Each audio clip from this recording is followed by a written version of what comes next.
ஊர்லலாம் இன்றைக்கி தான் கூழ் ஊற்றுறாங்க. நம்ம அன்றைக்கே ஊற்றிட்டனால நம்மளுக்கு இன்றைக்கி அந்த வேலை கிடையாது. இன்றைக்கி நைட்டு தான் சாமி ஊர்வலம் வரும். நம்ம வீட்டு பக்கம்லாம் வரத்துக்கு காலையில் 10 மணி வரைக்கும் ஆகிடும். நேற்று ஸ்கூல் விட்டு வந்ததுலேருந்து ஒரே கம்ப்ளைண்ட் தான். வாட்டர் பாட்டிலேருந்து தண்ணி லஞ்ச் பேக்கில் ஊற்றிக்கிச்சு, நீ ஸ்பூனே கொடுக்கல, நான் கையிலே சாப்பிட்டேன் அப்படின்னு சொல்லிட்டு இருந்தான். கர்ச்சீஃபை வேறு இங்கே தொலைச்சிட்டுக்கறான். சரி இருந்தால் எடுத்துன்னு வா, இல்லைன்னா இது பத்திரமா எடுத்துன்னு வாடான்னு சொல்லிட்டு இருந்தேன்.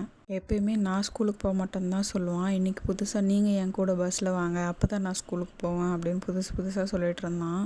மூஞ்சி உம்முன்னு தான் இருந்துச்சு. இன்றைக்கும் பார்க்கவே ரொம்ப பாவமாக இருந்துச்சு. அவனை ரெடி பண்ணி விட்டுட்டு சரி அவனுக்கு லன்ச் பாக்ஸ் பேக் பண்ணலான்னு சொல்லி அவனுக்கு வெஜிடபிள் ரைஸ் தான் பேக் பண்ணேன். சுண்டல் வச்சுட்டு 2 எக் பாயில் பண்ணி வச்சுட்டு இருந்தேன். சரி சாப்பிட்டோன்னு சொல்லிட்டு இன்றைக்கி மறக்காமல் ஸ்பூனை போட்டுட்டேன். சரி உம்முன்னே இருக்கானே, அவங்க அப்பா கூட தண்ணி பிடிக்கணும், போய் வரட்டும்னு கொஞ்ச நேரம் அனுப்பிவிட்டேன். போயிட்டு வந்தோடனே லஞ்ச் பேக் பண்ணி அனுப்பி விட்டுட்டேன். வீடியோ பிடிச்சா லைக் பண்ணுங்கள், சப்ஸ்கிரைப் பண்ணுங்கள். பாய்.